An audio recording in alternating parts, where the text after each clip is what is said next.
한 몸이라는 의미라는 제목으로 우리 고린도전서 12장을 말씀 함께 보겠습니다. 몸은 하나이지만 많은 지체가 있고 몸의 지체는 많지만 그들이 모두 한 몸이듯이 그리스도도 그러하십니다. 아멘. 그리스도도 그러하십니다. 그러니까 예수님이 이렇습니다 라고 묘사를 한 거예요. 예수님이 머리가 빨갛고 눈이 파랗고 이런 식으로 예수님을 그려줬습니다. 그렇다면 뭐라고 말했을까요?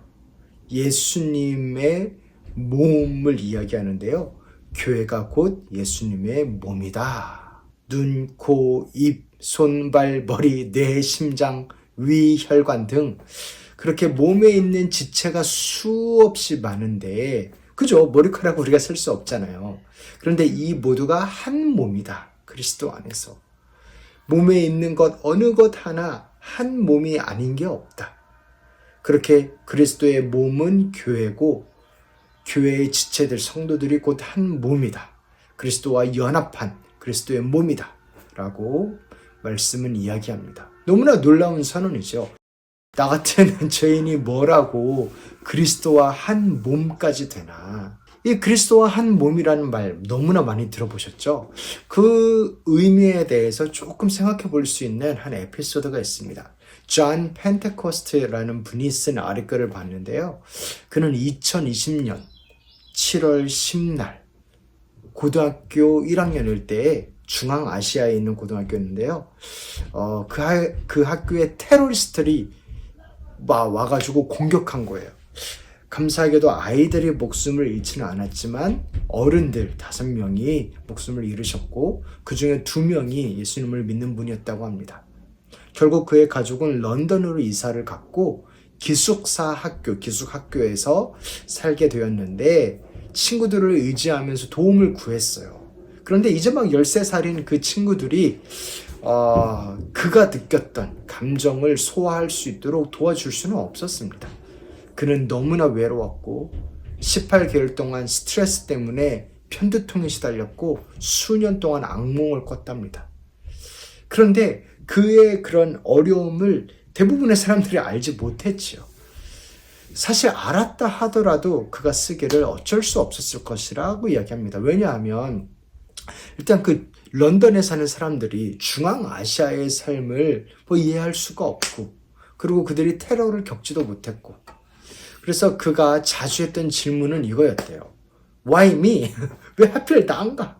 내 주변 사람들은 좀 편안하게 잘 사는 것 같은데 왜 나는 이렇게 어려워 고단한 삶을 살아야 되나?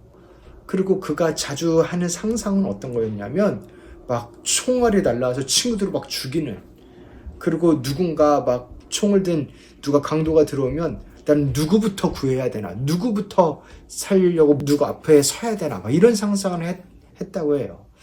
그러다 보니까 교회를 다녀도 성도님들과 이렇게 좀 유대감을 느끼기 어려워했고 내가 겪은 일을 그 누구도 이해할 수 없어 아무도 나를 이해할 수 없어라 하면서 외로움에 갇힌 겁니다. 하지만 그는 이게 거짓말이었구나 라는 걸 깨달았대요. 왜냐하면 누군가 나를 진정으로 이해하기 위해서 나랑 똑같은 일을 겪을 필요는 없는 거구나 라는 것을 알게 되었답니다. 특히 이 고린도전서 이 본문을 통해서 다 똑같이 겪어야만 나를 이해할 수 있나? 그건 너무나 터무니없는 기준이죠. 쌍둥이 자녀도 같은 집에서 자란 쌍둥이도 똑같은 걸 경험하지는 못합니다. 주님 외에는 나의 그 마음을 온전히 모든 일을 알아줄 수 있는 분은 없습니다. 부모님도 쌍둥이 형제 자매도 심지어 주님조차도 완전히 동일한 경험을 하신 것은 아니지요. 주님은 2020년을 이 땅에서 살지 않으셨지요. 그리고 주님은 죄를 저지른 적이 없으시죠. 물론 유혹을 당하셨고 고뇌를 당하셨고 아픔을 겪으셨고 다 했지만 그렇다고 해서 똑같이 그 삶을 살지는 않으셨습니다. 그런데 그 주님은 다 아시지요. 인간의 약함을 아시고 그 유혹이 어려운 것을 아시고 그러한 주님한테나 구해야 할 그런 요구를 성도들한테 구할 수 있을까라고 고백을 하기도 했습니다. 그러면서 교회가 한 몸임을, 그런데 다른 지체가 있음을 이해하는 게 너무나 큰 도움이 되었대요. 먼저 우리는 다르지만 하나입니다. 다릅니다. 14절에 몸은 하나의 지체로 되어 있는 것이 아니라 여러 지체로 되어 있습니다. 너무나 맞죠. 손과 발이 다르고 눈과 심장이 다르고 어떤 건 겉으로 나와 있고 어떤 건 몸 안에 있고 혈관은 보이지도 않고, 그러나 너무나 중요하고, 이런 식으로 한 몸이지만 다릅니다. 그런데 다르지만 한 몸입니다. 그래서 손에 가시가 박히면 여기만 아픈 게 아니라요, 머리도 지끈지끈 아프고 온몸이 아파요. 한 몸이기 때문에 아픈 겁니다. 한 몸이기 때문에 같은 시련을 겪고 있고 같은 아픔의 시간을 지나고 있습니다. 외로움이라는, 그리고 슬픔이라는, 그리고 유혹이라는, 저와의 싸움이라는 그런 것들을 다 겪고 있죠. 그래서 고린도전서 10장 13절에 여러분은 사람이 흔히 겪는 시련 밖에 다른 시련을 당한 적이 없습니다. 하나님은 신실하십니다. 여러분이 감당할 수 있는 능력 이상으로 시련을 겪는 것을 하나님은 허락하지 않으십니다. 하나님께서는 시련과 함께 그것을 벗어날 길도 마련해 주어서 여러분이 그 시련을 견디어낼 수 있게 해주십니다. 이 말씀을 붙들었대요. 결국 그리스도입니다. 그리고 그리스도 안에 있는 형제 자매들은 그리스도의 손과 발입니다.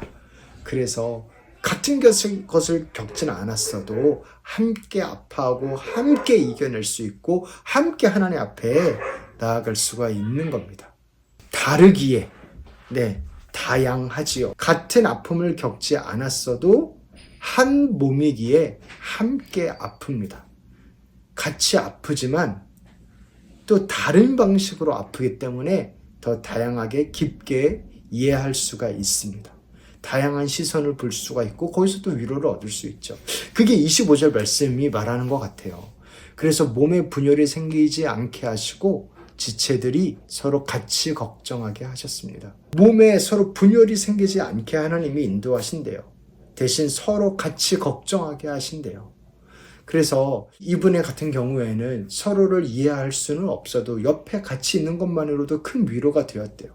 그렇게 한 식구가 함께 있는 것만으로도 너무나 큰 위로를 받았답니다. 성도들의 다양한 경험, 같은 그런 어려움이 있어도 슬픔 혹은 외로움, 그게 있어도 다 다양하게 경험하고 다양하게 소화하기 때문에 그러한 모습들이 달라서 마음을 닫는 게 아니라 풍성함으로 축복으로 다가왔다는 것입니다. 사랑하는 성도 여러분, 우리가 차이를 장벽이 아니라 축복으로 바라볼 수 있다면 얼마나 좋을까요? 그러면 얼마나 다른 세상이 우리에게 열릴까요? 사랑하는 성도 여러분, 예수님께서 우리를 돌보십니다.